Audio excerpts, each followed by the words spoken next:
ótimo ano, tudo bem com vocês? Vamos começar nossa aula de matemática?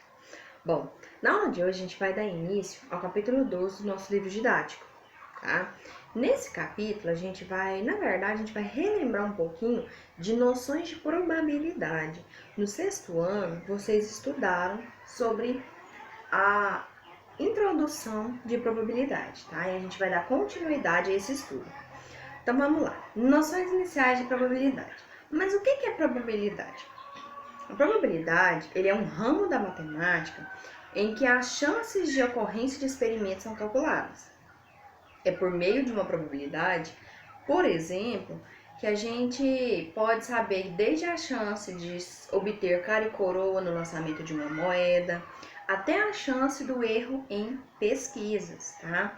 Então, quando calculamos a probabilidade, a gente está associando um grau de confiança na ocorrência dos resultados possíveis dos experimentos, cujos resultados não podem ser determinados antecipadamente, ou seja, determinado evento você não pode determinar ele antes. Você pode descobrir a probabilidade daquele evento ocorrer, tá? Por exemplo, como a pessoa comprar um bilhete de loteria premiado, ou conhecer a chance, por exemplo, de um casal ter 5 filhos, todos meninos. Então, são probabilidades, são possíveis, tá, resultados.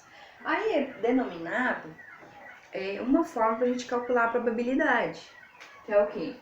A probabilidade do evento A ocorrer é o quê? É o número de resultados favoráveis, então, o número de resultados favoráveis dividido pelo número total, tá? Ou seja, o número dos resultados possíveis, tá? Dessa forma a gente vai utilizar. Então, a gente divide o número de resultado favorável pelo número de resultado possível, certo?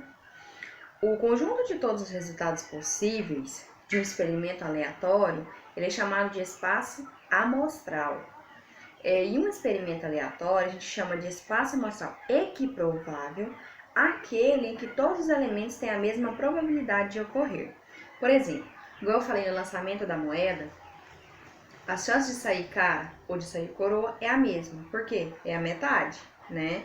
Então, de um lançamento pode sair cara ou pode sair coroa. Então, tem as mesmas chances. Então, isso aí no caso, é um espaço amostral equiprovável. Igual, tá? Tem chances iguais. A gente vai estudar também sobre leitura e interpretação de gráficos de barras ou coluna de linhas. Vocês já estudaram sobre gráficos, certo? Então, a gente vai relembrar apenas. O gráfico de barras, ele tem como objetivo ele comparar os dados de determinada amostra, utilizando os retângulos de mesma largura e de mesma altura. A altura, que deve ser proporcional ao dado envolvido, isto é, quanto maior a frequência do dado, maior deve ser a altura do retângulo, tá? O gráfico de linhas, ou também conhecido como de segmentos. Ele é utilizado em casos que exista a necessidade de analisar os dados ao longo do tempo. Esse tipo de gráfico ele é muito presente em análises financeiras. O eixo das abscissas, que é o eixo X, ele representa o tempo, que pode ser dado em anos, meses, dias, horas. Então, assim, o tempo ele pode ser dado em várias unidades. Enquanto o eixo das ordenadas, ele é representado do outro lado, tá? Em questão, no caso, o eixo Y, certo? Planejamento de uma pesquisa, interpretação e comunicação dos resultados. Então, vamos lá. Tem alguns tópicos que a gente tem que saber. Primeiro, em uma pesquisa, deve-se definir toda a população que será consultada, ou se será apenas uma parte dela, que no caso a gente chama de amostra, tá? Na estatística, um ramo da matemática, a palavra população, ela é abrangente, ela não se restringe a um grupo de pessoas, tá? Então, a população, ela não restringe por ser pessoa. Não, quando fala população na estatística, é aquela parte que você está estudando. Por exemplo, se eu vou fazer uma pesquisa sobre carros, então a sua população é os carros, tá?